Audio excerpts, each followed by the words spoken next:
Começando então mais um programa Chá de História. No episódio de hoje, não basta ser contra o racismo, é preciso ser antirracista.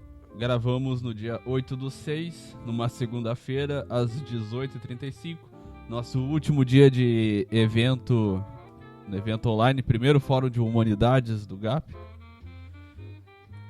E presente hoje aqui, gravamos ainda pelo Discord, ainda em época de pandemia.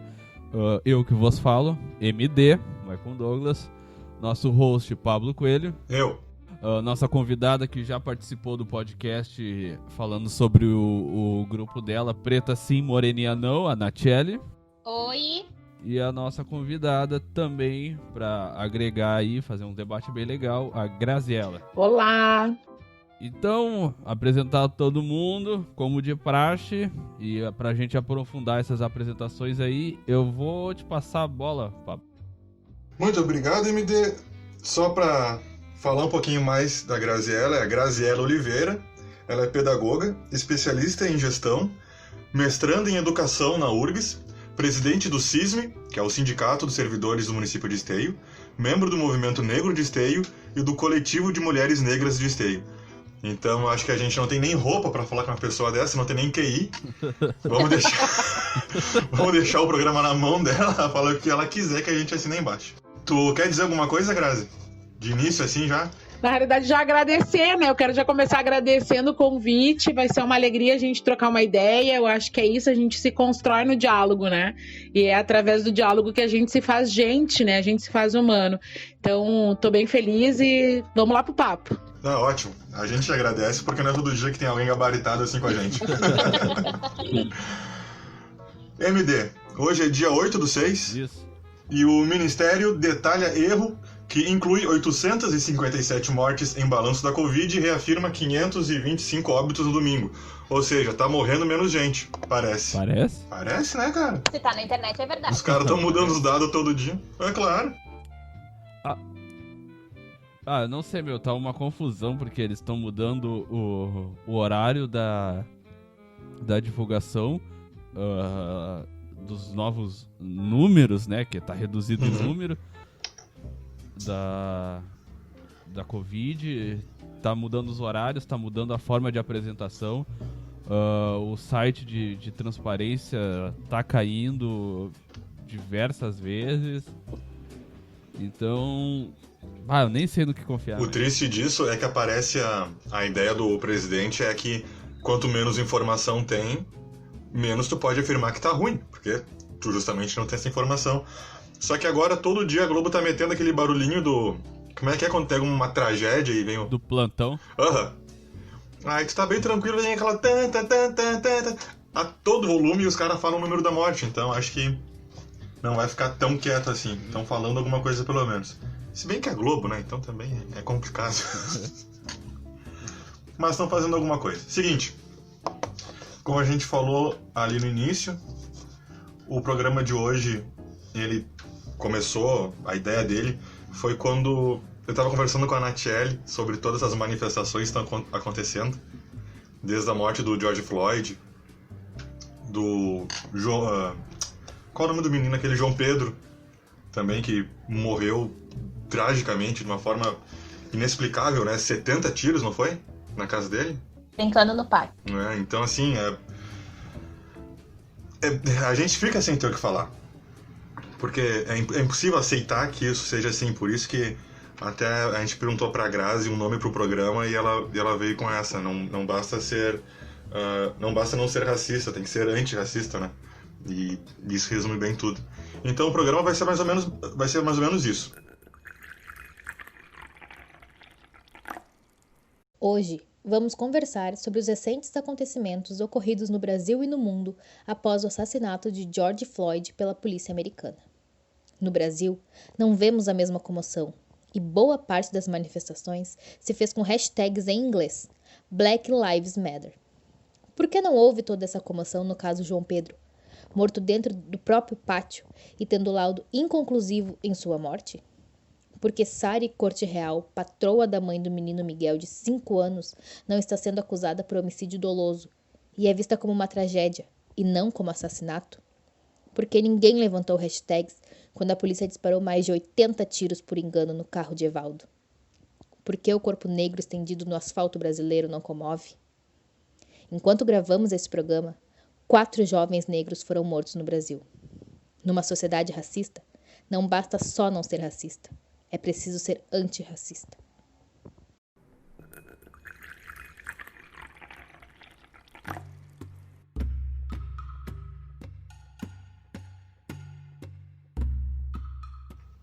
A gente tem 4, 5 tópicos aqui para ir ao longo deles conversando um pouquinho. Então eu já vou começar fazendo uma pergunta para as duas. Vocês podem escolher entre vocês quem responde primeiro. Mas assim, no seco. O que é o racismo? Quem Posso vai? começar? Pode ir, Vai, Duda. vai, Nath. Vai. Vai, Natiele, primeiro então. Bom, pra mim o racismo, ele é a superioridade de uma raça sobre a outra, né? É a questão do sistema. É o grande, né? Que coloca... Que alguém decide que aquela raça, a raça branca, enfim, é superior às outras raças em si, assim. Preto, índio, judeus, como aconteceu, né? Na Alemanha nazista. E isso é uma coisa que não é de agora, né? Começou lá atrás, veio lá do iluminismo, né? Que surgiu a comparação entre civilizado e o selvagem, né? O civilizado e o primitivo. Então, eu acho que basicamente é isso, é a superioridade de uma raça sobre outra. E é colocado em prática essa superioridade, né? Esse sistema de achar que um é melhor que o outro. Pra mim é isso. É fazer uma forma científica ou política, inventar uma superioridade, então. Na verdade, eu vou complementar então a Natiele, né? É bem isso, o conceito de racismo. Ele vem permeado e à medida que o tempo vai passando, ele vem sendo alimentado e fortalecido através do capitalismo, né? Por que isso, né? Porque o racismo ele vem permeado em cima do poder, né? É o sentimento de poder sobre o outro, em cima do outro, a usar e abusar do outro. E aí, cada vez mais, né? E aí, desde tempos, como a Nath trouxe, né? Do iluminismo e, bom, até antes, né? Quando a sociedade se descobriu sociedade e o dinheiro começou a fazer parte desta barganha de troca e se descobriu que se podia ter um poder, ser um superior, né, do outro, o racismo se alimentou a partir daí. E o racismo, ele só se alimenta disso, né? Estigma, poder ter a noção de que alguém, né, domina, né, esse campo, esse centro. E no nosso caso, aqui no Brasil, o racismo está totalmente enraizado e atrelado ao sistema colonial, né? Os colonizadores instituíram isso e bem como a Nath trouxe, através de dizer que eu sou menos, eu não sirvo, eu não presto, eu sou do mal, eu sou do ruim, eu sou burra, eu não aprendo, eu não penso, eu não produzo, logo eu sou inferior. E isso vem se reproduzindo ao longo dos anos. Então, o racismo, ele é uma superioridade, sim, de uma raça em relação à outra, que vem sendo alimentado pelo poder. É isso. Perfeito. O racismo, que a gente falou, ele se alimenta e ele é parte de algo muito maior, ou tão terrível quanto, depende de como a gente vai avaliar, que é o capitalismo. Exato. Ele precisa que alguém seja colocado para baixo para outro grupo se alimentar dessa dor e desse sofrimento. Exato. E é o que a gente vê acontecendo em todos os casos, assim, que a gente tem os exemplos aqui. Eu lembro que na faculdade, uma das primeiras coisas que a gente conversou com o professor Arilson, ele é negro, que foi isso que ele falou. Olha aqui na faculdade, quantos professores negros vocês têm, quantos colegas negros vocês têm. E começou a fazer essa relação que já nos era passada pela história, de uma falsa superioridade e um falso lugar de cada cor, né? Isso. Na verdade, o racismo ele traz para nós, e aí a gente consegue identificar ele de uma forma bem objetiva, quando a gente percebe que se tornou normal pela sociedade. A sociedade acaba tornando aquilo que não é normal como se fosse normal. E um exemplo disso é exatamente isso. Olha para o teu lado, olha nas tuas relações, quando tu vai num restaurante, quando tu vai num cinema, quando tu vai num teatro, quando tu vai num hospital. Quem são as pessoas que te atendem e quem são as pessoas que estão sendo servidas? Quem são as pessoas que servem? Quem são as pessoas que estão sendo servidas? Né? Então, o racismo, ele torna isso natural. É só a gente olhar para a televisão. Nós, recentemente, aí, a própria Globo, né, faz isso, né? Recentemente, a gente teve uma novela que foi transmitida, era o tema central da novela, a Bahia. Eram só 6 personagens negros. E todos os outros... E não eram os principais. Exato. E todos os outros personagens eram pessoas brancas. E a novela estava falando sobre a Bahia, gente. Onde tem mais de 75% da população negra. Então, é isso. É a falsa ideia do normal, né? De normatizar e pontuar. Nós achamos isso normal. E não deveria ser normal. Hoje o negro, ele é 55%. Ele já ultrapassa 55%. Está quase a 56% da população, é a maioria, e essa maioria ela não está nos espaços, ela não está nos espaços de visibilidade, não está no espaço de poder, ela não está nos espaços do mercado de trabalho, ela não está invisibilizada, né? Exatamente, isso aí que tu falou é muito bom da gente perceber, que tem uma relação muito grande com o que tu falou antes também, que é esse negócio de tu botar na mente de alguém, de um grupo, que esse grupo é incapaz de algo, ou não é inteligente, ou o que for, para, conforme o tempo for passando, isso ser normalizado. Que nem foi um choque quando teve lá golpe na Dilma, essa coisa toda, Temer assumiu, mudou os ministros, tudo, e não tinha mais ministro negro, não tinha mais mulher, não tinha mais... E sempre foi aquele negócio de, não, mas a gente tá escolhendo por técnica, por quem é bom, por quem é ruim.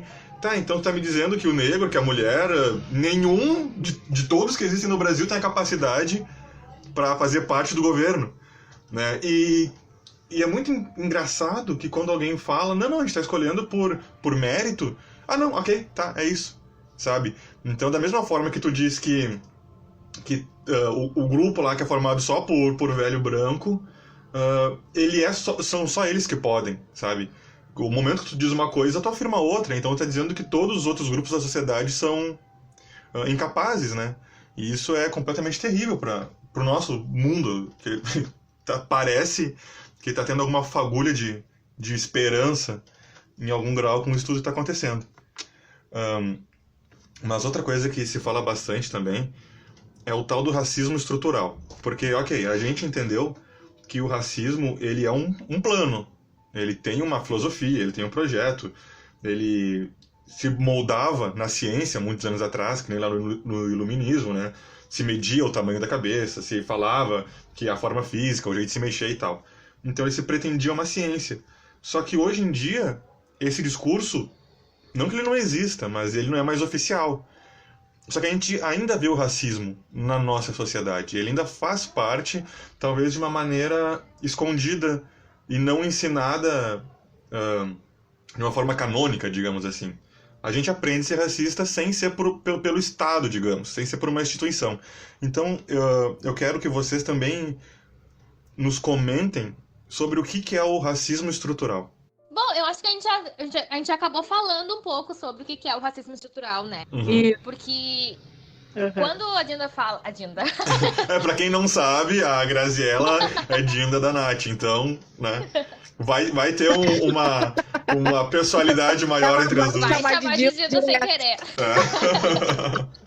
Quando a Grazi fala, né, nessa questão de que o racismo acaba se tornando algo normal, é porque ele foi moldado dessa forma, né? A sociedade, ela foi moldada dessa forma, teve um processo político e histórico que, todo mundo sabe de todos os anos que teve escravidão, das leis que eram completamente racistas, que não deixavam os negros terem acesso à educação, a acesso à terra, a própria abolição, né, que de liberdade até que ponto, né, se saíram sem uma mão na frente e outra atrás.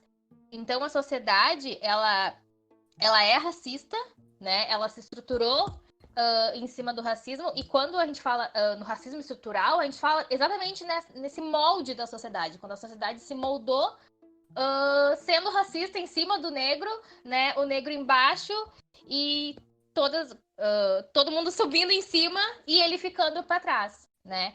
Eu acho que é isso, sim, a questão da questão econômica, política, em que a gente não teve acesso, foi moldado assim, é assim até hoje, e é ok, né?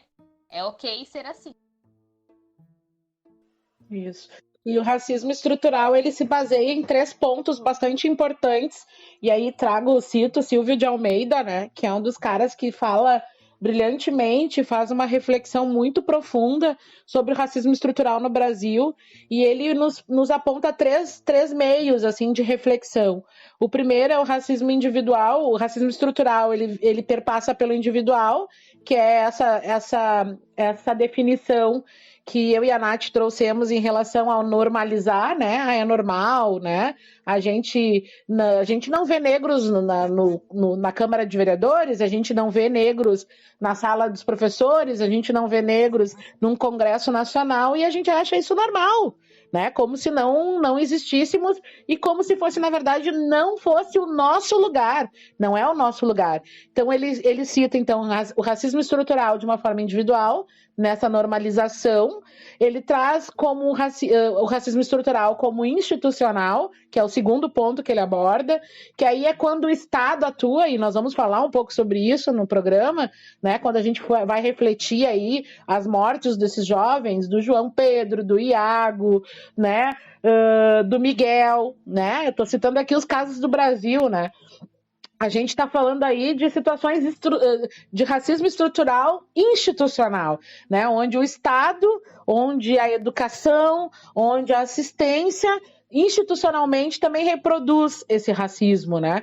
Então ele fortalece esse estrutural. A gente sempre diz que é um racismo estrutural estruturante, né? Ele segue se estruturando porque as instituições, elas reforçam isso. E o racismo econômico-político, né? Que é o que a Nath trouxe, que é a questão de, desde sempre, desde a história linda e maravilhosa dessa princesa, né? Que assinou aí a liberdade, essa falsa liberdade, que não deu possibilidades nenhuma, né? E aí é importante a gente citar a lei de 1843, que já proíbe, né, os negros de terem acesso à terra, não terem o direito de comprar terra.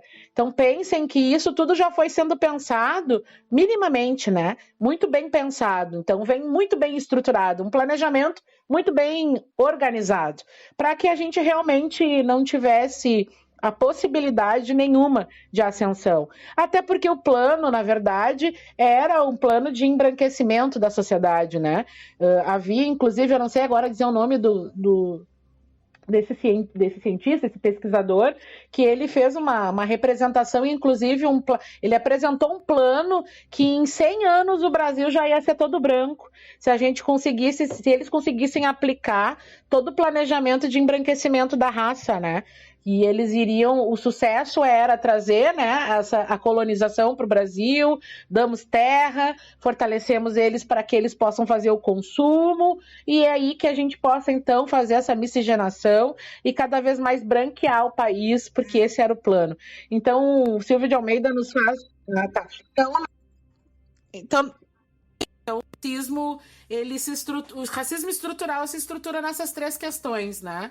Que é a institucional, individual, econômica e política, né?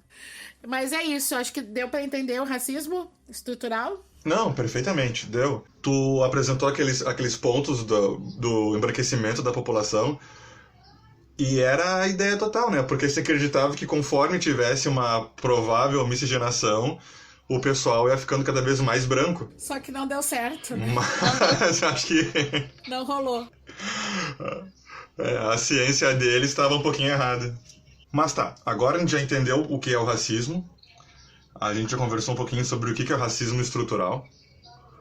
Só que quando a gente conversa com alguém sobre racismo e pergunta se essa pessoa é racista, ela vai dizer que ela não é. Sempre. Tá. Então, foi aquilo que eu coloquei aqui no tópico, assim, ó. Abre aspas. Mas eu tenho amigos negros e minha namorada é negra. Então eu não sou racista, certo? Eu acho que essa frase era completamente não pensada, né? Porque não se trata da relação com uma pessoa, mas se trata de como tu vê todo esse sistema e o que tu faz para melhorar ou não o mundo para todo mundo. Então não adianta tu ter uma namorada negra ou tu ter um namorado negro, mas tu não pensar nisso no político que tem toda a volta. Então, Nachelle, por que essa frase está errada? Bom, eu acho que é bem aquilo que eu falei no vídeo que eu postei lá na página esses dias, que as pessoas... Primeiro que, né, o fato do branco querer explicar o racismo, saber de racismo mais do que o negro já começa errado, né? Algumas pessoas brancas tendem a querer usar a sua voz muito mais que o seu ouvido para falar e entender o racismo, né? Então, quando tu fala que não, eu não sou racista porque eu tenho um amigo negro, eu tenho uma namorada negra, isso não quer dizer nada. Não quer dizer nada. Mas eu posso falar sobre isso, assim. Eu acho que é importante a gente pensar que o racismo, na verdade, a gente tem aí uma política não, a gente tem aí uma falsa ideia da democracia racial. Eu acho que é isso que resume um pouco a tua questão, né? Quando a pessoa diz assim, meu melhor amigo é um negro. Eu não costumo dizer que o meu melhor amigo é uma pessoa branca, entende?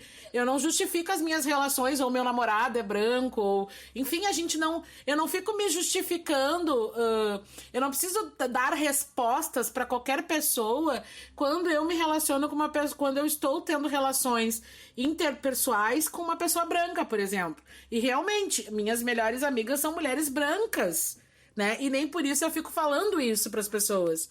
Porque eu não acho que há necessidade. Minha melhor amiga é a Daniela, ela tem nome. Minha melhor amiga é a fulana, ela tem nome, né? Então as pessoas, para fugir, para justificar, né? Para se desculpar ou tirar o corpo fora, na verdade, né? De dizer, não, eu não sou racista, porque eu me relaciono com pessoas negras, elas acabam falando isso, né? E eu parto do princípio que às vezes isso não quer dizer nada, né? Porque dentro das minhas relações com os brancos, com os não negros, eu tenho fortemente discussões e debates sobre a questão racial, sobre posturas racistas, sobre atitudes racistas, que a gente vai desconstruindo à medida que a gente vai se relacionando. Então as pessoas, elas precisam reconhecer, eu acho que esse é o fio da meada, as pessoas precisam se entender no lugar de privilegiadas, porque eu acho que é isso. A branquitude precisa entender que neste momento, nesse marco histórico que nós estamos vivendo, há sim privilégios e precisa se reconhecer como privilegiados e sair desse lugar de privilegiados e entender o que se passa com o outro. Então, quando eu me coloco numa postura de dizer eu não sou racista, não me basta tu me dizer que tu não é racista. Eu preciso que tu tenha atitudes antirracistas, eu preciso que tu faça a luta junto comigo, eu preciso que tu discuta junto comigo e aprenda também comigo, né? Eu sou uma que costumo dizer assim, eu tenho muito pouco conhecimento sobre a causa da população indígena, dos povos indígenas. Então, todas as vezes que eu preciso saber de alguma coisa ou ter uma informação de alguma coisa, eu procuro conversar com o indígena. Porque é a melhor forma que eu tenho para desconstruir algumas coisas que eu penso e também de aprender a não reproduzir aquilo que eu tinha como foi me ensinado na escola, né? Então eu procurei, sim, conviver com indígenas, estar conversando com indígenas para poder entender como é que se dá a sua cultura, como é que se dá o seu processo de relações com os brancos, por exemplo, como é que eles conseguem fazer a resistência até os dias atuais. Então as pessoas precisam sair desse lugar de privilegiado e poder se entender e se colocar no lugar do outro. A Grazi falou de procurar informação direto do grupo que se precisa de informação, né? E é isso que a gente faz e tenta fazer sempre, porque que nem eu já falei pra Natiele, eu sempre falo isso. Sempre que eu preciso esclarecer alguma questão dessas, eu vou direto nela. Porque eu sei que é uma pessoa que estuda, que se preocupa, que ela tem toda um cabedal aí de leitura e teórico para poder ajudar. E é o certo, assim, porque em momentos, tipo, eu como branco, eu não tenho muito o que falar, sabe? Eu tenho que, no primeiro momento, aprender. E isso é muito complicado para quem não tá acostumado com isso, sabe? Na faculdade a gente teve momentos assim que é estranho tu falar pra uma pessoa, cara, olha só, primeiro tu tem que ouvir, saber o que tá acontecendo, e isso não quer dizer que tu vai poder falar, sabe? Então, é um momento diferente, assim, que eu não vi acontecer com amigos que se formaram antes de mim, por exemplo, sabe? Eu realmente acho que tá tendo pelo menos um toque a mais nessa área. Mas o MD tava levantando a patinha aí pra falar. O que foi, MD? Assim, a gente teve muito por causa dos movimentos antirracista e antifascista que anda tendo, em que muitas instituições ou pessoas normal do cotidiano andam pedindo desculpas por causa de falaram algo racista, tiveram uma posição racista em algum momento da vida. E daí eu queria perguntar e falar talvez sobre a diferença entre o pedir desculpas e o se responsabilizar. Eu separei aqui, por exemplo, 5 pedidos de desculpas, só para pautar bem rapidamente. Sim. Um dos exemplos é o Livinho, o MC, que pediu desculpas agora por causa de uma gravação que ele cometeu racismo em 2017. E ele só fala agora. A Volkswagen... Não, e o pedido de desculpa, MD, mas o pedido de desculpa dele só piorou. Só. E também a Volkswagen, que pediu desculpas pela propaganda racista na época do nazismo. Falando de BBB, a Marcela pediu desculpa agora pro Babu. E também teve um Instituto de Tecnologia da Moda pediu desculpa por um desfile em que uma modelo branca, ela desfilou com os lábios gigantes e bem avermelhados, que lembra uma satirização do negro, que antes era geralmente nos desenhos animados. Né? E dentro desse saco tá até a Globo, que pede desculpa e diz querer ampliar o debate sobre o racismo, principalmente na área do jornalismo, que é zero. Só um detalhe a mais ainda, esse negócio da Globo, foi essa semana um programa com 4 repórteres e apresentadoras negras e o âncora negro. E eles estavam comentando que como o programa anterior, que era sobre racismo, só tinha brancos. E só para acrescentar aí na informação do MD, que quando se propõe combater o racismo, tu acaba propagando ele, né? E daí é o lance da divergência em te pedir desculpa e realmente se responsabilizar pelo que tu fez. Eu acho que é importante a gente eu vou responder essa primeiro, porque aí a Nath não fica só ela respondendo primeiro, né, Nath? A representatividade dos negros em espaços antes não ocupados, né, que eram ocupados apenas por brancos, ela se torna relevante, ela é relevante. Mas, entretanto, né, acho que é importante pontuar que a luta por representatividade não faz com que o racismo seja enfrentado ou superado. né? Então, o pedido de desculpa, no meu entendimento, ele é importante, mas como se a gente for parar para pensar, né, o quanto a estrutura, né, que a gente estava conversando antes, ela possibilita com que as pessoas cometam esse tipo de situação. E, na verdade, faz com que as pessoas percebam o que a gente está dizendo há muito tempo. É o fato do que está acontecendo hoje no Brasil e no mundo, mais especificamente no Brasil. Todo mundo virou antifascista e antirracista, né? Mas se a gente for sentar e discutir pontualmente o que é um antifascismo, um antirracismo, as pessoas especificamente não vão saber. Virou modinha, né? Virou modinha. E aí o que eu trago, assim, né? O que a branquitude, né, quer fazer? Quer fazer a diferença? Mas ela precisa sair desse discurso, né? Não adianta só eu pedir desculpa. Não adianta só a gente fazer o pedido de desculpa. Eu preciso sair do discurso, né? E sair dessa falsa ideia de que a ausência de cor ou de raça, como às vezes eu escuto esse discurso, né? E o que importa é que a raça é humana. As pessoas teimam em fazer isso. Não sabem o quanto isso dói. Porque não é assim que a sociedade enxerga. A sociedade não enxerga a raça humana. A sociedade, ela é desumana com os negros, com os indígenas. A raça humana trata o tema humanidade, hoje, ela está muito voltada à concepção eurocêntrica. Quem criou, né, esse conceito de humanismo, de humanidade, foi os europeus, né? E de dizer que, bom, o branco, né, saúvo, e aí traz aí o indígena como, né, um ser, sei lá, né, selvagem, o negro como que não pensa, que, né, enfim.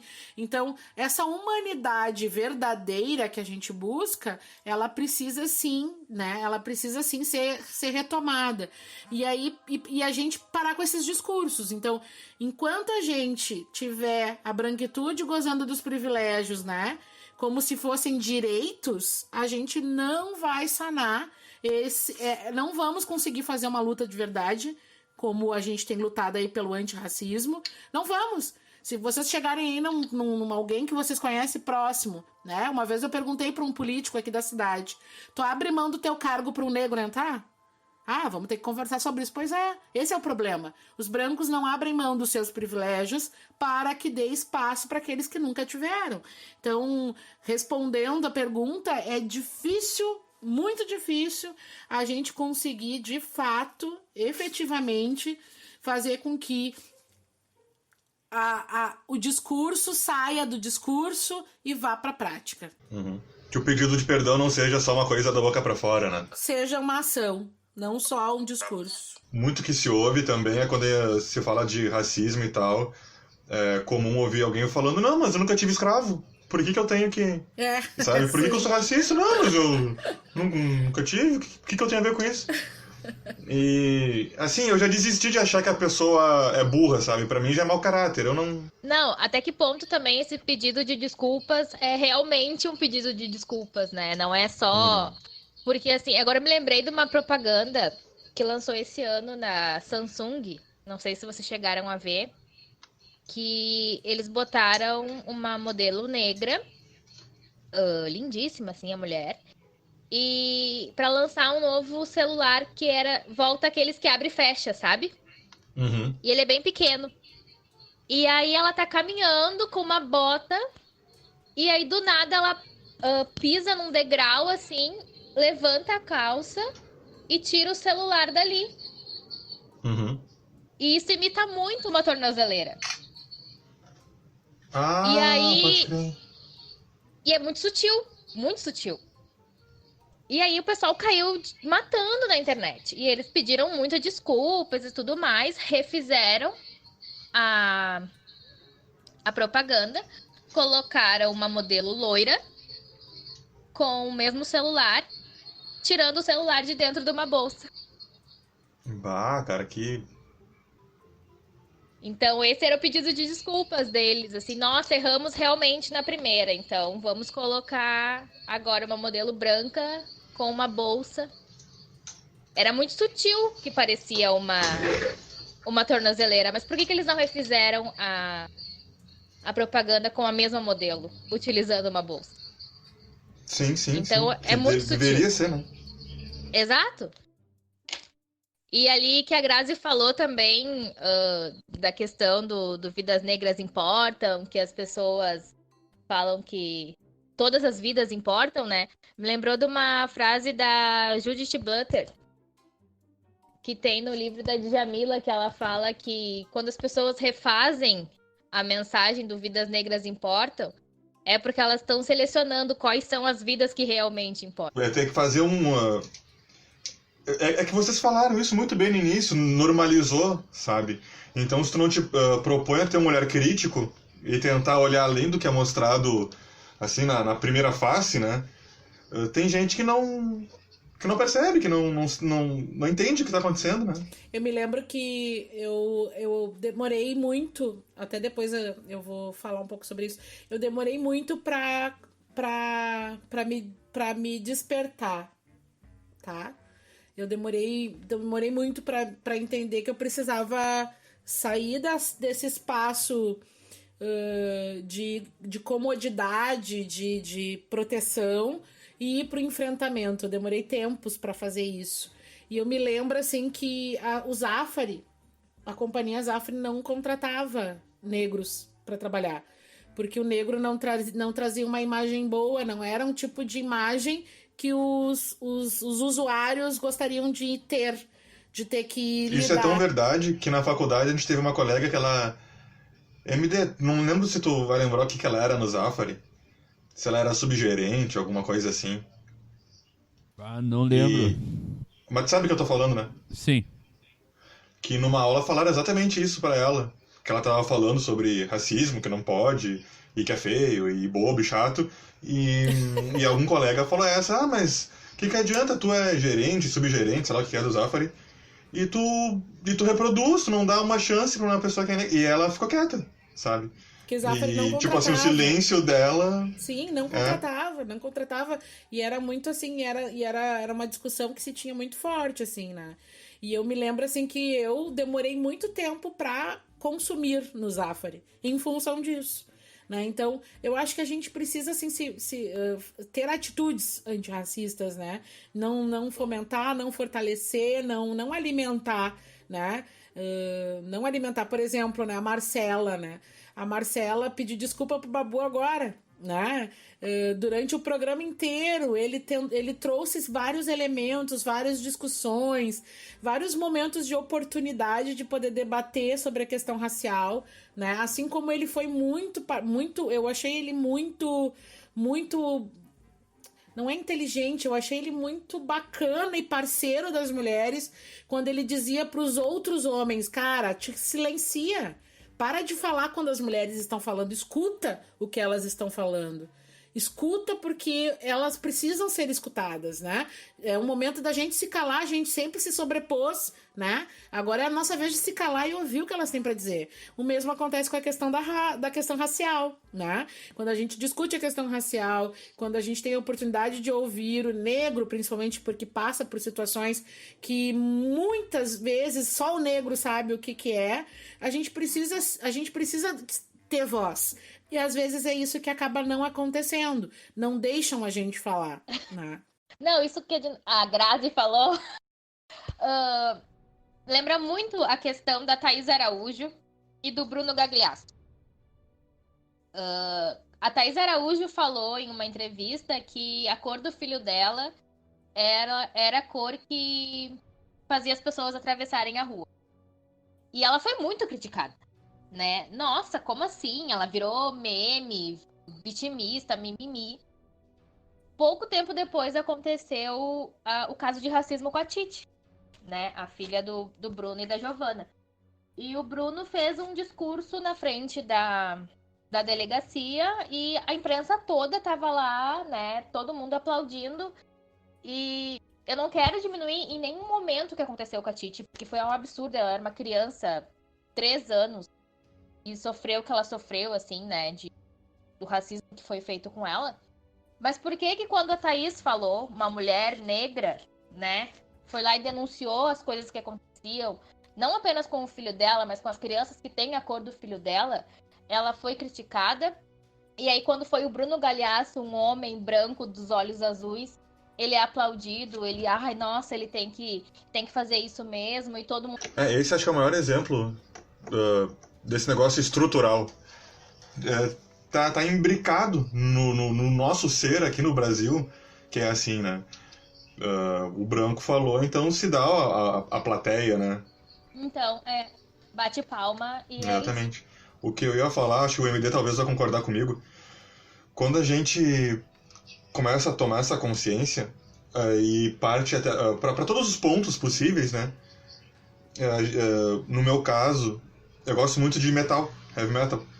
E é um campo, assim, pra racista meio que meio que absurdo, sabe?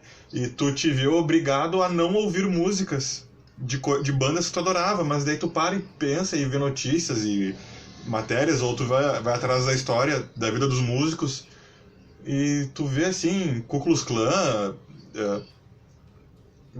tudo que tem de ruim no mundo, sabe? E tu te obriga a parar de ouvir, porque tu não vai em show, porque tu não quer dar dinheiro pra um ser desses continuar comendo, sabe? Só que isso tem que ser espalhado pra tudo. E é complicado, porque eu tenho amigos que gostam de música assim que nem eu, das mesmas bandas, e eles têm esse papo, não, antirracista, antifascista, anti não sei o que, mas daí vai ter o show lá do vocalista que já foi preso por gritar White Power num palco, e vão lá e batem palma, sabe? Pagam 200 pila no ingresso. E se tu fala que eles estão errados por darem dinheiro pra uma pessoa que propaga isso, aí tu é o chato, sabe? Tu é a pessoa que tá errada, tu não tem nada a ver a música com a política. Cara, por favor, né? E agora, dos pontos que a gente tem separado aqui, esse é o último, que vai ser o que começou toda essa movimentação, né? A morte do George Floyd. Só que o Brasil tem um caso isolado por semana. E é difícil a gente ver qualquer comoção em qualquer grau, na verdade, acontecendo, né? A gente tem criança morrendo em casa, a gente tem criança caindo de nono andar porque quem deveria estar cuidando não estava. A gente tem gente sendo presa porque estava com pinho-sol. A gente tem N motivos. E eu quero saber, mas o porquê que o Brasil não se mexe? Para além do racismo estrutural, o que falta perceber? Teve aquele caso também de um casal que estava num carro que levou 80 tiros, não foi? 80 tiros de aviso. O que falta pra gente, sabe? Porque a Natiele falou pra mim muito bem que quando alguém morre nos Estados Unidos, o mundo inteiro para, e hashtag inglês, e todo esse movimento. Quando acontece aqui é mimimi. Né? Então eu quero uma opinião de vocês. Eu posso só trazer alguns dados pra mostrar que... Todos, por favor. Que o último dado que eu pesquisei pra trazer num programa contigo dizia que 13% só da população brasileira era negra. Então eu fiquei meio com o pé atrás de catar dados. Não, aquela coisa da Wikipédia foi maravilhosa. Não, só trazer alguns dados pra mostrar que não começou agora, a população negra não tá morrendo desde agora, desde pós George Floyd nos Estados Unidos, né? Entre 2017 e 2018, 553 mil pessoas foram assassinadas no Brasil. 70% delas eram negras. 71% dos assassinatos no Brasil são de pessoas negras. A cada 23 minutos, um jovem negro é morto no Brasil.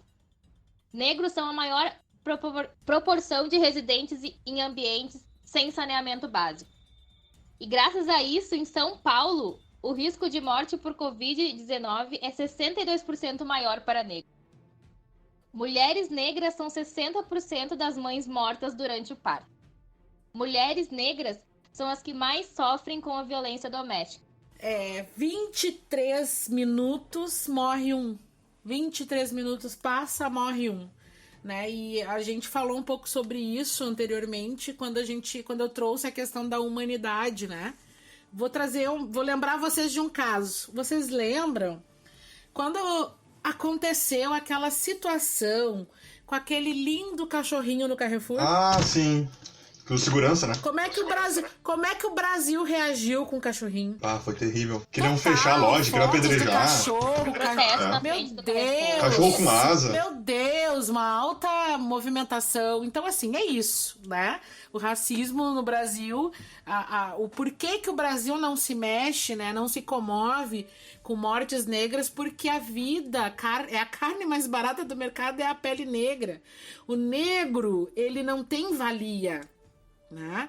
E ele não tem valia principalmente para o Estado, que é o que mata, que é o que não dá assistência, que é lá na educação que ignora, né? Diante de dados tão assustadores, né? A gente se pergunta, né?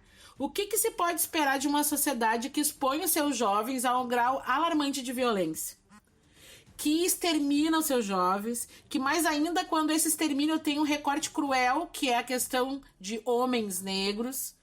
E as ciências criminais, elas são capazes de nos ajudar a descriminalizar essa juventude e se contrapor a esse extermínio? O sistema de justiça... Desculpa. O sistema de justiça consegue de fato fazer justiça? E a educação? Ela se preocupa com essa questão? A justiça ela é capaz de condenar aqueles que são protagonistas desse extermínio? Os direitos humanos, por exemplo, serão capazes de proteger esses jovens? O Estado, ele assumirá a sua função de proteger a vida dos jovens negros e condenar o seu extermínio? A escola, principalmente a pública, ela atende o papel de proteção à vida e não somente a ensinar português e matemática? Ou preparar para o Enem? Ou para a ascensão social? É complicado, né, gente? É muito complicado. Quando a gente ouvir esses dados que a Nath traz, né, a gente precisa fazer essas perguntas. A gente precisa saber até que ponto vão parar de nos matar. Esses dias eu ouvi uma mulher falando: ai, as crianças são o futuro do Brasil. As crianças brancas, né? Porque as negras não estão vivendo. Porque as negras não estão conseguindo crescer. Porque as negras não estão conseguindo viver. Nós estamos ouvindo, a gente escuta da sociedade: ah, foi um engano. A polícia diz, né? Ai, foi um engano. Ai, foi coincidência. Ah, foi uma fatalidade. Nós vamos ficar ouvindo isso por quanto tempo? Que foi engano, que foi coincidência, que foi fatalidade. É isso, na verdade. Acho que essa questão ela é muito polêmica e para mim mexe muito com o meu brim, né?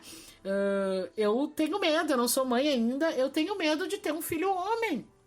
Menino, já é difícil tu ter filhos. E eu morro de medo de um dia engravidar e eu ter um filho menino. Eu não sei como eu vou educar o meu filho menino, né? Eu não sei. Eu vou ter que ensinar ele a levantar os braços, a dizer: meu filho não foge, não corre. A não sair sem documento. Exato, porque é isso. Hoje as mães negras estão tendo que fazer isso com seus filhos, gente. E aí, o que tu me diz do João Pedro, que estava dentro de casa brincando? O que a gente vai dizer? Eu não consigo me responder. Eu tô com meu coração muito partido, muito dolorido. E é uma raiva de dizer assim: gente, eu não tenho como explicar esse sentimento. Porque é isso. O Brasil, ele não se comove com a morte negra, com a população negra. O Brasil, ele se comove com tudo, com os Estados Unidos, se comove com o cachorro do Carrefour, mas ele não se comove. A gente teve uma criança de 5 anos, gente, que morreu, caiu no nono andar por negligência da mãe, não, da patroa da mãe, que inclusive essa infeliz apertou o botão pro nono andar. Desde quando a gente larga uma criança de 5 anos sozinha num elevador? Quando eu faria isso? Qualquer pessoa em sã consciência faria uma coisa dessas. Então o valor... E tu viu que o delegado falou? Meu Deus, que foi uma fatalidade. É isso. Sim, ele disse que a mulher não pode ser culpada porque a criança estava sozinha. Sim, como ela viu, ela deveria ter, inclusive, eu parto desse princípio, né? Não, tu não vai, pego pelo braço e arranco do elevador. Até porque o adulto sou eu, né? Eu falo isso pros meus alunos, só um pouquinho. Vamos refletir aqui juntos. Quem é adulta da história sou eu. Então quem vai responder por você sou eu. Então se eu estou dizendo nesse momento que não dá, é porque não dá. Então é isso. A gente tá vivendo, a gente tá numa sociedade que é isso. Virou mimimi, né? O nosso sofrimento, as nossas lutas, as nossas batalhas, cotidianamente tá virando realmente um mimimi. Desculpa a minha imposição, assim, mas é porque realmente, gente, assim, as nossas crianças, elas não estão conseguindo chegar no futuro. As nossas crianças são o futuro do Brasil, mas como? Se as nossas crianças negras não estão conseguindo viver, né? Os nossos jovens negros não estão conseguindo viver. Né? Cada 23 minutos que a gente tá aqui, não sei quantos minutos a gente tá conversando, um jovem negro tá morrendo no Brasil. E agora com a história do Covid, como a Nath trouxe aí dados, gente, o Covid, a maioria da população que foi contaminada eram pessoas ricas. Mas não são a maioria que morre. A maioria que morre é o pobre preto. Então tem alguma coisa errada aí nessa conta, né? A conta não fecha e as pessoas não conseguem visualizar isso, não conseguem ver e enxergar isso, né? A outra última colocação, Grazi, eu olho o JA todo dia porque eu tá passando no meu horário de almoço. E sempre tem os números de mortes, de Covid, isso e aquilo. E é incrível que, como tu acabou de falar, que a maioria que morre é a população negra. E no JA, que é um negócio no meio do almoço, que tem um público enorme, quando vão contar os casinhos lá de deixar a gente pra cima e de superação, é sempre uma família branca. Exato. É a família branca que superou o corona, que curou o câncer, que o caralho a 4. Exatamente. Putz. Que aplaudem quando sai do hospital. Exatamente. É isso. Eu não sei se a Nath quer complementar. Não, tem coisas que deixam a gente sem palavras, né? Porque isso que a senhora falou é bem... Eu tô cansada. Eu escrevi esses dias na página que eu tô cansada de escrever sobre morte. Mas eu tô mais cansada ainda de escrever sobre morte de criança preta. Que futuro que a gente vai ter? Que vontade, que coragem que a gente vai ter de colocar mais crianças pretas no mundo? Pra se tornar mais um alvo? Porque é o alvo.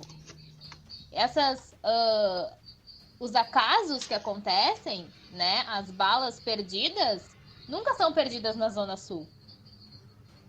Sempre são perdidas no morro. E tá morrendo muita gente. A última vez que teve uma tragédia na Zona Sul, não foi nem na Zona Sul, aqui em Porto Alegre, foi daquela médica, vocês lembram? Que assaltaram ela e começaram a fazer batida e fechar a rua e tal. Eu lembro. E eu lembro que foi uma época bem tensa, eu tava na faculdade ainda, e assim, as batidas no ônibus que a polícia fazia era direto, fechava o corredor de ônibus, e dava para notar assim o jeito que tratavam as pessoas, a polícia, sabe? Porque a última vez que eu tomei uma dessas assim, eu tava estudando no ônibus, e tinha acho que umas 5 crianças, devia ter uns 13, 14 assim atrás, com roupa de futebol. E eram 5 crianças negras. E a polícia pediu pra todo mundo descer do ônibus, sabe? Só que... Pra todos os homens, no caso. Só que foram pedindo com algum modo, sabe? Só que quando chegou naquelas crianças, desce logo. E... assim, isso que eu presenciei ali é menos do que o mínimo, sabe? E isso já dá aquele mal-estar. Só que esse mal-estar, ele tem que ser... As pessoas têm que saber que ele existe num grau muito maior, sabe? Porque é uma falta de alteridade muito grande. Que nem a Grazi falou, as camadas, os brancos não se percebem o negro como um outro eu, sabe? Não percebem que também são pessoas com emoções e tal, e acaba normalizando essa situação cruel de diferença e de inferioridade que não existe. E eu não sei mais o que falar. Eu também tô perdido agora. É que a gente fica tonto, né? Fica. MD, tu tem mais alguma coisa aí pra Pra gente continuar ou a gente já pode pensar no encerramento? Pedir uma ajuda pra vocês, que no caso, como o não negro vai contribuir na discussão da causa,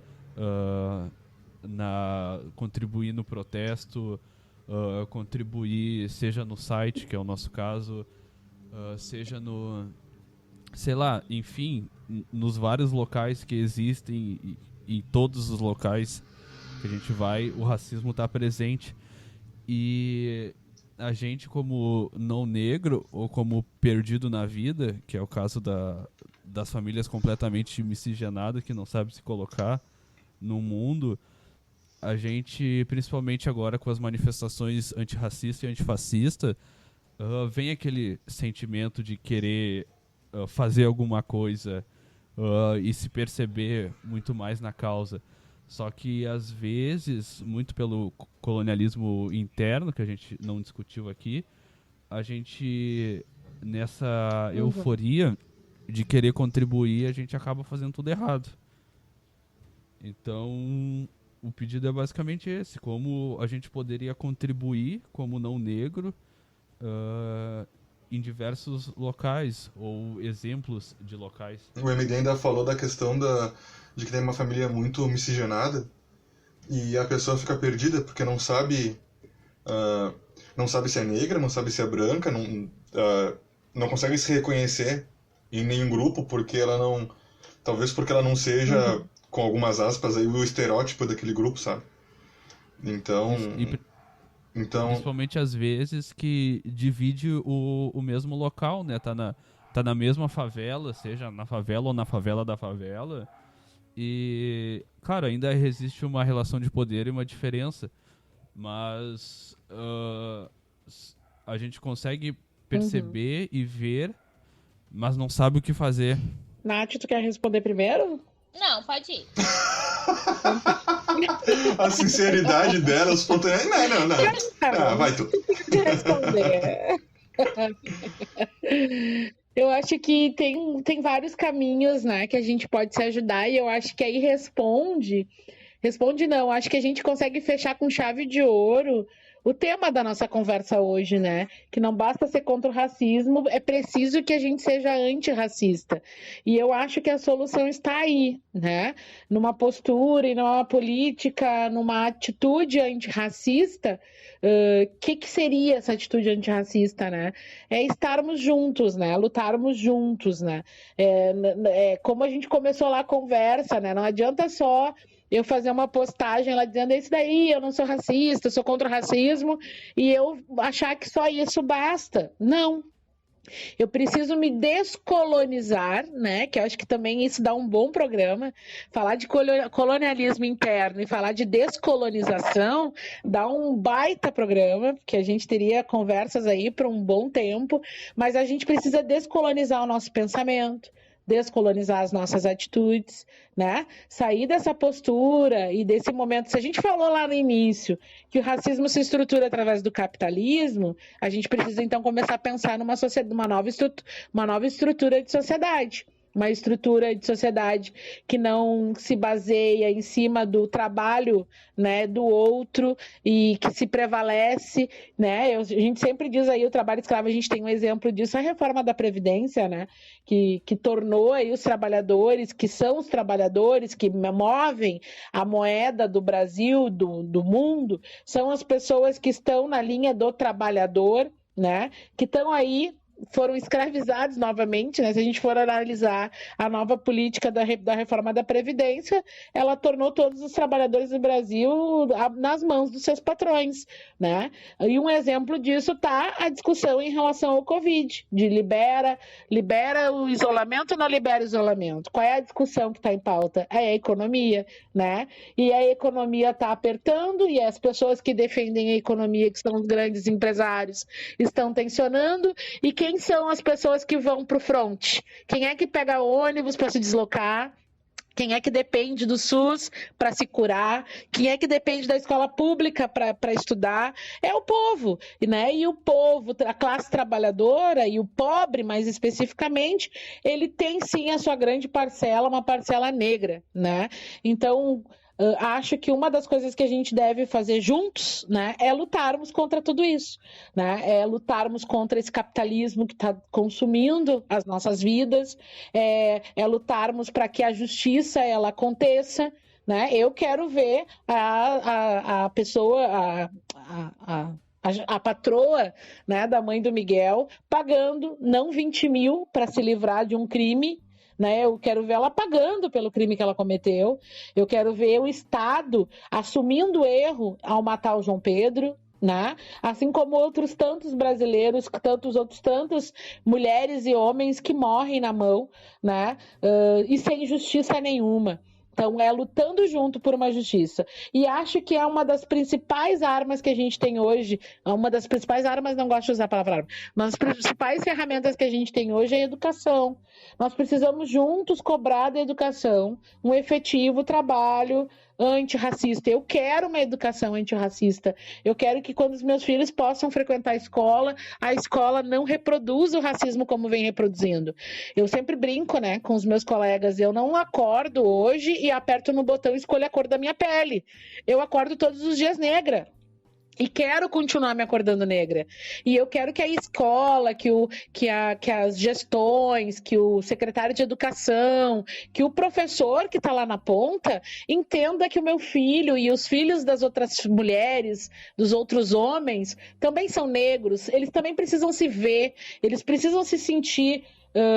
eles precisam perceber que eles também fazem parte dessa sociedade, porque hoje a educação reproduz que o negro ele é a escória da sociedade, ele é uma participação ali mínima na aula de história, onde o negro está amarrado num tronco, toma umas chicotadas, é vendido no mercado, e é isso, né? Não aparece, a gente não tem a história que está sendo contada nos livros escolares, não é a verdadeira história, né? Onde é que estão os meus príncipes, os reis, os meus heróis? Onde é que tá Dandara? Onde é que tá Marim? Onde é que tá Zumbi dos Palmares? Né? Então, eu acho que a gente consegue reverter isso lutando políticas públicas, cobrando do Estado, que é racista, né? Que ele possa se posicionar, fazendo justiça, fazendo um trabalho social onde diminua as desigualdades, onde aquele cara que a Nath trouxe ali os dados, né, das famílias que não têm saneamento básico. Como é que a gente vai falar hoje em 2020, né, que a gente ainda tem famílias que não têm saneamento básico? Então isso é básico, gente, né? O direito à vida, o direito à educação, direito à saúde, são coisas básicas. E eu acho que a partir daí, se a gente fizer isso juntos, se a gente der os braços, né, e irmos para a rua juntos, fazer que nem a história nos mostrou, né, antigamente, lá nos Estados Unidos eles fizeram isso, né, eram brancos e negros juntos, porque a polícia não atirava, né, se soltava só os negros na frente, eles atiravam. Olha os lanceiros negros, estão aí para nos contar, né, nos mostrar, quando eles fizeram a frente, né, o fronte da guerra, eles foram colocados à exposição para a morte, né, então se a gente estiver juntos, e as pessoas começarem a ver que a luta ela não é só minha, porque me parece nesse momento que o negro luta sozinho há anos. Então tá na hora da gente começar a parar de lutar sozinho. Tá na hora da gente começar a enxergar os nossos privilégios, os brancos, né, os não negros, né, enxergar que são privilegiados e nos dar os braços e nos dar as mãos, né? É isso. Perfeito. Natiele, vai falar mais Não alguma tenho coisa? nem palavras. A gente também não. É isso, perfeito. Nossa, é exatamente isso. Eu espero que esse programa, que ele não foi teórico, ele não foi com grandes conceitos, ele sirva para a gente começar o debate da alteridade, que a gente perceba que a população não negra tem privilégios, que eles estão normalizados e não se percebe que são privilégios. Que a gente possa perceber o outro da mesma forma que a gente percebe a nós mesmos, né? E que todo mundo pode fazer alguma coisa para mudar essa situação, né? Eu acho que a partir do momento que tu já entende que tu não pode consumir tal produto ou consumir tal música, ou que tu pode ir na rua junto com uma pessoa que é de outra cor que não é a tua, e vocês vão lutar por algo melhor, já é alguma coisa, né? Então esse programa eu acho que ele foi o mais leve possível, ele foi muito bom de gravar, e espero que todo mundo que escute tenha uma tomada de consciência e consiga absorver o mesmo que eu consegui absorver. Nós vamos fazer a indicação cultural? Vamos fazer a indicação cultural. Se a gente vai passar agora pro nosso bloquinho de dica de cultura. Dica de cultura! E vamos deixar... Cadê o barulhinho do chá? É na edição, meu. É só na edição. Parece que nunca gravou o programa. É que quando eu gravei, vocês gravaram o chá. Ah, é verdade. É verdade, Mili. Viu? A gente tá errado. A gente gravou na frente dela o negócio, Vai ter que ser ao vivo toda vez o chá agora. Ao vivo. Eu tenho uma garrafinha de água, eu posso chacoalhar ela aqui, não sei se adianta.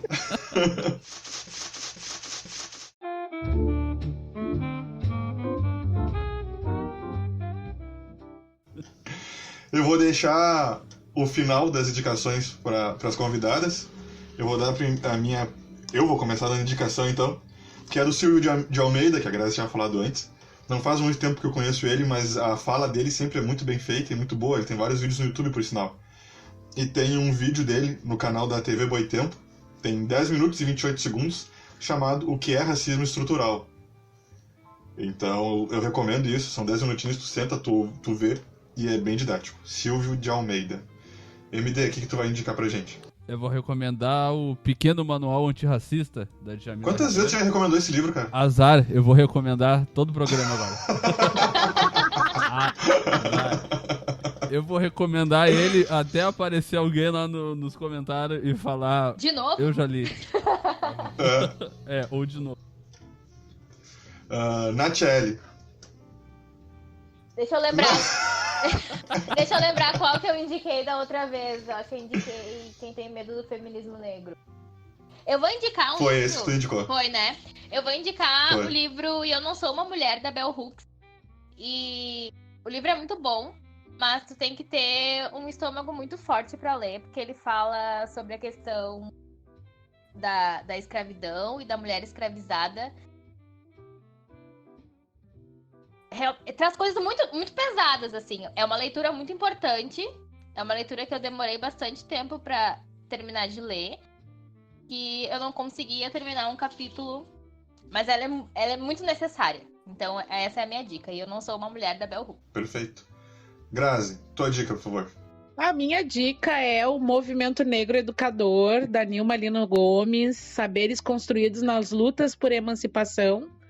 Ele foi lançado em 2017 e a Nilma traz assim, todo um contexto de como o movimento negro ele tem exercido um papel extremamente fundamental para a nossa sociedade. Ele vem nos educando. Na verdade, o movimento negro ele é um dos grandes responsáveis por esse levante antirracista, né, que vem acontecendo ao longo da história. É aquilo que a gente já falou, não foi de hoje, né? Ela conta nesse livro que há muito tempo se vem lutando, né, contra o racismo no Brasil. Perfeito, então. Todo mundo aí já deu sua dica, todo mundo falou bastante. Eu espero que a Grazi aceite um convite futuro, porque esse assunto a gente não tá nem na tampinha dele, não tá nem na borda. Ele é muito mais profundo, muito mais denso. E é isso, Grazi. Muito obrigado. A tua participação só melhorou o programa. E a Natiele também, né? Porque a gente só pode agradecer a Natiele porque a gente trouxe aqui pra gente. Porque ela não quis falar muito pelo jeito. É o meu tesouro. Eu já sou sócia. Eu já sou sócia, então hoje eu deixei pra convidada. Não, brincadeira. A Natiele é a minha régua ali, a minha linha. Quando eu preciso de uma explicação nesse quesito, é pra ela que eu corro. Viu como é bom? Eu quero agradecer também, eu quero agradecer muito o convite, gostei muito desse papo. Acho que todas as vezes que a gente tiver a oportunidade de conversar sobre, com certeza vocês podem contar comigo, porque eu me sinto muito feliz de poder servir, né? E de podermos juntos estar construindo uma sociedade menos racista e mais antirracista. Quanto mais pessoas tiverem a consciência negra, né? A consciência de que a gente pode fazer uma sociedade diferente do que a gente tem hoje, pode contar comigo sempre, tá? Eu tenho uma coisa pra falar. Agora tu quer falar? Agora eu quero falar. Eu esqueci. Vai, fala. Não, tá, eu vou falar uma coisa, depois eu vou falar outra. Essa mulher que tá falando com vocês é minha musa inspiradora. É meu ícone de vida, assim. Ela é maravilhosa desde criança, minha madrinha, meu exemplo, maravilhosa. Mas agora tem uma pergunta pra ela. Se vocês me permitirem. Olha! Claro. Socorro! Eu gostaria que a senhora... Que você... Não posso chamar. Que você falasse um pouco sobre como é ser uma mestranda cotista na URGS. Ui! Sensacional. Na verdade, pra mim eu acho que ainda tá caindo a minha ficha. Eu sempre falo pras pessoas que eu sempre tive dificuldade de realmente decidir tentar o mestrado na URGS, porque eu sempre achei que esse lugar não fosse meu, né? Na verdade, a sociedade sempre me disse que esse lugar não era meu, né? Então, eu nunca me senti encorajada ou empoderada para tentar. Eu já tive, assim, em vias de fato, eu tô desde 2012 tentando, assim. Eu vou me inscrever, não vou me inscrever, eu vou tentar, eu não vou tentar. E aí acabava o medo do fracasso, eu acho que é a primeira coisa, né? O medo do fracasso vinha, sempre falava mais alto. Aí eu inventava uma pós, eu inventava uma faculdade.